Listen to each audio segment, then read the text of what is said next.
هي يا ترى في حقيقة واحدة واضحة لكل الناس ولا ممكن يبقى لها صور تانية؟ تعالوا نشوف. كان في راجل معاه ابنه شاب راكبين قطر، قاعد قدامهم واحد راجل والست بتاعته.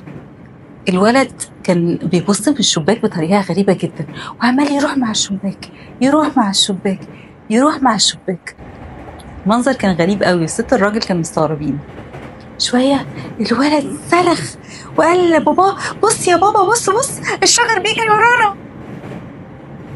الست والراجل كانوا مستغربين قوي. الطريقة بتاعت الولد كانت طفولية قوي، بس سكتوا. شوية نط الولد من الفرح وقال لبابا: بابا بابا السحاب بيجري معانا.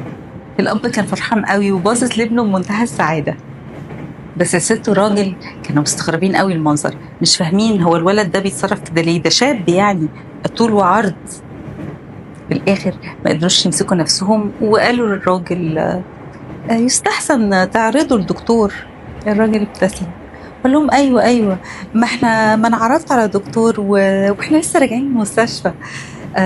اصل هو النهارده اول يوم يشوف فيه، هو كان فاقد البصر من يوم ما اتولد. 24 سنة لأول مرة يشوف كل حاجة النهارده. كل واحد فينا عنده الحدوتة بتاعته، بلاش نحكم على الناس واحنا مش عارفين الحدوتة. الحقيقة ممكن تفاجئنا. وتوتة توتة خلصت الحدوتة. يا رب تبقى حلوة ومش ملتوتة. أشوفكم المرة الجاية، سلام.